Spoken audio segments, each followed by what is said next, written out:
Hi, welcome to the Quipster Film Review Podcast. My name is Vince Leo. I am the author of the film review website, quipster.net. I invite you to go there, check out the nearly 4,000 reviews in written form anytime, quipster.net. You can also find some exclusive reviews that I do there that I don't do right here on the podcast. So if you want to get all of my reviews, go check out that website, quipster.net.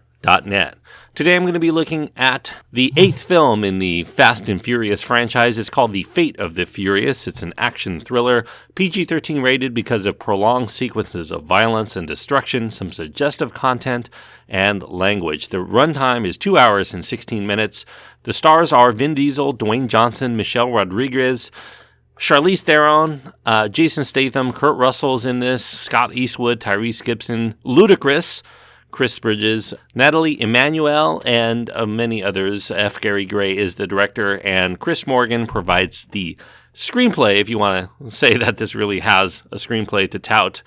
As the Fast and Furious movies have continued, they've gotten progressively bigger. In some cases, they've gotten better, but also a whole lot sillier along the way as well. The Fate of the Furious, this is, as I mentioned, the 8th film in this very lucrative franchise. It's perhaps the most absurd of all of the series so far. Now, without the touching goodbye to the franchise favorite Paul Walker, who died shortly before the end of production on the 7th film, The Furious 7, to add some extra dimension and weight to a series that had been sorely lacking in that area, the makers of F8, as I'll call it from here on out, they double down on the CG-infused set pieces, and they figure that if they cannot warm our hearts with tearful goodbyes, they might at least numb our minds with a lot of jacked up and explosive demolition derbies. Now, in this entry, we open with Dominic Toretto, played by Vin Diesel. He's on a honeymoon with his beloved Letty, played by Michelle Rodriguez, in Havana, Cuba, where, of course, Dom gets into a bit of racing for pink slips on the never too crowded city streets of Havana. Dom finds his stay not entirely blissful because he's confronted and then blackmailed by a strange woman called Cipher, played by Charlize Theron, who reveals herself to have something on him so powerful that it would make him turn away from all that he holds dear, which is his newfangled family of car jocks, in order to go rogue, go against them, and then perform a top-secret mission for the cyber-terrorism organization that she heads. Now, it's up to the rest of Dom's crew to figure out what's making their buddy turn bad guy. They join forces with government goon Mr. Nobody, played by Kurt Russell and his by-the-book assistant, with series newcomer Scott Eastwood, in order to throw a wrench in Cipher's plans to upend the world order that she's threatening thanks to Dominic's success at the nefarious missions that she gives him. Now, I realize that no one goes into a Fast and Furious film for the plot, because if they do, they're going to be shocked at the amount of liberties taken in terms of physics, in terms of plausibility, and also erroneous understanding of how government agencies work around the world, really. F. Gary Gray, he takes over the directorial duties from the one-and-done Furious 7 director James Wan, and he does fit right in with the aesthetic and the vibe that we've come to know and expect from the series. He even brings along one of the stars of his own attempt to start a car-dominated franchise with The Italian Job back in 2003, Charlize Theron, of course, whose character concocts a scheme to gain power rare to find outside of a madman in a James Bond flick. No one really watches these films for their acting performances either, but that doesn't stop the makers of this film from casting respectable actors like Theron and Helen Mirren, and then proceeding to give them roles that anyone with some sort of screen presence and similar name recognition could do. In this way, the Fast and Furious films really have become not very much different from superhero franchises that seek to do the same by continuing to build their ensemble of likable and recognizable actors with various skills, trying to save the world from destruction from maniacal baddies seeking ultimate power. The biggest difference here is that there's virtually no sense of remorse for the countless amounts of nameless and faceless cops or innocent bystanders that these good guys so supposedly maim or kill or severely jeopardize the lives of along the way of fulfilling their mission. There's a prison break sequence that likely results in the deaths of several cops, and that pales in comparison to the amounts murdered through this one sequence that has a wrecking ball smash into whole lines of cars along the way, and unleashing another crazy sequence that's just meant to make us laugh or guffaw or wince, depending on what they are aiming for in every particular scene.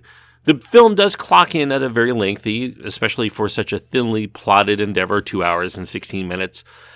I don't think that series fanatics are going to mind, given that they're tuning in here for massive set pieces involving all manner of fast-moving vehicular destruction.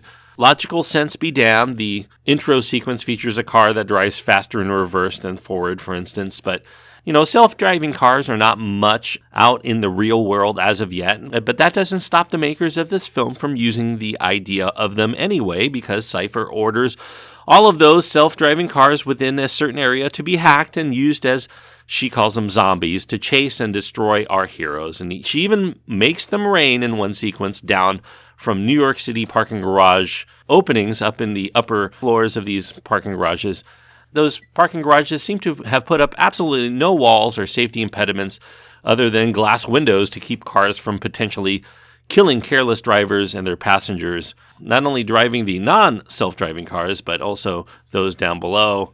Seems kind of far-fetched to me, but so does everything else in this movie. And the climax of the film even has the chutzpah to have drivers speeding over icy tundra in Russia, which is preposterous enough without also adding the insane idea of having them try to take out a nuclear sub while they're doing this. The Fate of the Furious is very much in keeping with the meathead formula of the rest of the series, and that means that regulars to this series will leave satisfied, but those hoping that newcomer F. Gary Gray might explore areas we have not seen before are going to be sorely disappointed at the missed opportunity. Though, to be fair, he is saddled with perhaps the worst script out of any of the Fast and Furious films to date. And yet, even substandard elements are necessary to avoid scrutiny for those viewers just looking for lots of cartoonish action sequences, eye-candy destruction, and a few low-grade yucks.